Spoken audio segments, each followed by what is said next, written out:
See? This video is a perfect example of all the bad things I do to myself.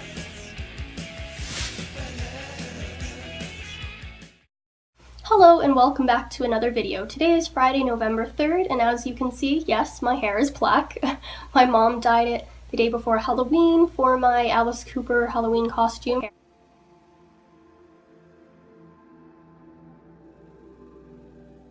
And if you don't know who that is, you are definitely missing out. I kind of like it. It's different. It's like, it's a change that I feel like I needed, but I still don't know if I love it. It'll probably grow on me, but no pun intended. So for this video, I'm going to be talking about No November, which is a movement created by one of my favorite YouTubers, Educating Shani. Yes, I talk about her a lot, but it's because she is my, like I said, one of my favorites, and I really look up to her, and I just love her.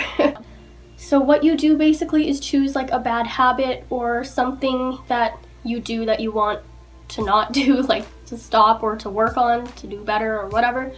And then you can put that in between the no and November. So the hashtag can either be like hashtag no November or hashtag no whatever you're doing November. And I'm aware that it is November 3rd and November has already started, but I do want to encourage you to start now. It's okay that it's a little bit later. You can still get on it. But anyway, it's just like a motivational tool. And even though it's no November, I want to make it clear that if you mess up or if you do it once, it doesn't mean that you should just quit for the rest of November. It makes sense actually that you would mess up a few times because that's what recovery is all about. Expect mistakes and try your best not to feel guilty about it or bad or whatever, like don't hate yourself for it. I feel like everyone, as does Shani, should do No Guilt November along with whatever they're doing because like it doesn't help when you feel bad about yourself for something that you're doing everything in your power to control or to deal with. So just wanted to put that out there. And this can apply to anybody pretty much, which is why it's such a great movement, because whether you have an addiction, a mental illness, anxiety, an eating disorder like Shani does, she's doing No Binge November, it can apply to you. So I am doing No Insecurity November, and by insecurity I mean insecurity about myself, because it's probably the root of like at least 80% of my anxiety, where I'm constantly down on myself and I say things like, oh, I hate myself, I'm a failure, whatever. And even though I know that those things are not true, I still say them kind of out of like habit when I do something that seems stupid or whatever to my anxiety. If you force yourself to do something, you're less likely to enjoy it or to actually successfully do it rather than wanting it truly. I was going to originally do No Avoidance November, where I would do everything in my power to stop avoiding anything that gives me any amount of anxiety, but then I realized that it might be better if I chose something a bit more voluntary, because you can't always prevent like your anxiety from happening or from avoiding things, because you might not know the exact cause of your anxiety, or whether the thing you're avoiding is because you're actually avoiding it because you're anxious or for like some other actual like danger reason. And it's not that you can't do that. Of course you should always try to overcome your anxiety, as I do, but it might just be easier for this month specifically to pick something that you can actually track your progress on or stop doing, or decide whether or not like you've completed your goal for the day. It took me far too long to remember the word insecurity, so through that process I came up with some other ones that you could use, or if you want to do something like this, or just to get your ideas flowing. No self-bullying November, no self-abuse November, no self-doubt November, as in like, you know, like I'm not so sure about this, I can't do it, those kind of things.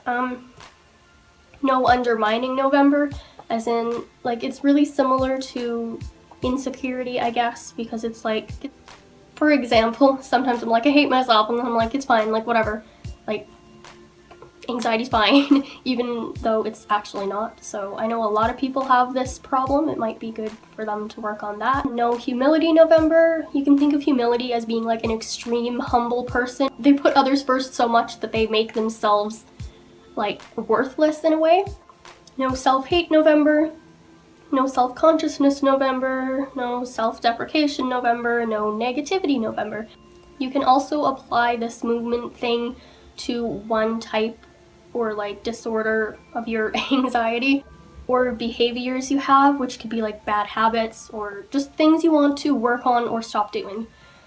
So it could be also not necessarily related to anxiety, so like addiction of any kind, whether it's alcohol, drugs, food, whatever.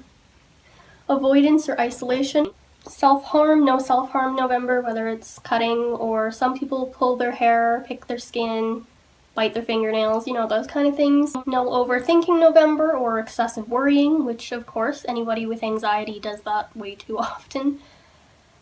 Obsessing, again, it's kind of like overthinking where you like obsess over a particular thing until it becomes too much. I do this a ton with homework or anything that I feel needs to be perfect, like even this movement thing. Dependence or clinginess, whether it's on other people or yourself, like you can be overly independent, I guess. I don't know, I do that a lot too, where I like obsess over a person and it becomes really awkward for them and for me, because instead of having a healthy relationship, I just like focus on them 100%, leave myself completely out of it, and then like it's really awkward because it's like I'm in love with them, but I'm not, I'm just a little bit crazy. I'm not saying if you do that, you're crazy. And I'm not crazy, it's fine. Like, see? This video is a perfect example of all the bad things I do to myself. Bullying or victimizing, whether you bully or victimize other people or yourself. Us people with anxiety do it to ourselves all the time because we focus on ourselves and we're so conscious of our own being. And it could also be victimizing yourself in the sense that you focus on your problems so much that it becomes like a woe is me kind of thing. And I'm not trying to say that anybody else is like this or that it's necessarily a bad thing, but I know because I spend so much time just with myself that in my little anxiety bubble, all my problems seem to be like the biggest thing ever. Or you can pick your worst bad habits or bad habits of like anxious people, which might include shaking, like leg shaking or like finger tapping, which I've kind of like developed that, which is interesting. And fidgeting as in like with your hair or clothing or something that's not a fidget toy. Fidget toys often do help you focus more, especially with ADHD people. Emotional eating or starving yourself. Sometimes eating disorders come from, well, they're usually an emotional problem or about control, which might be like if you're anxious, you tend to do one of these things that gives you comfort in an unhealthy way, which is kind of how Educating Shani started out. She would overeat because it comforted her, and it's like actually pretty common. Also, like sometimes with me personally, I will like eat a bunch of junk food, I guess, if I'm not, like if I'm kind of stressed, but if I'm really anxious, like I won't eat. I can't eat because my stomach doesn't feel well. Apologizing, again, I count it as being like, oh, it's a Canadian thing because I'm always saying sorry for anything. Like, it's actually to the point where it's unhealthy though, because if people are in my way, I'll be like, excuse me, and then I'm sorry because like they had to like move. And if you stay up too late or you sleep too much, those could be things that you could work on. And procrastination. I do that more with like non-school related things or things that don't have deadlines. I'll just like put it off because I won't have to do it. Kind of like universities, I really need to look into those and like sign up for scholarships and stuff. That's pretty much the end of my video. It would be cool if we could like get it trending on social media, or just if you could start it for yourself, because not only are you helping yourself, but sharing it and stuff will get it out there for other people to try to work on and be motivated. And I'm not saying to like get it trending for me, like it's Shani's idea. She deserves it. And I'd also like to know what you are doing for this month. And if you decide that you don't want to start or you want to plan better for next month, I think it would be cool to, you could technically do it for like all the months, I guess. Like do it December or Determination December. Thank you for watching. See you later. Bye.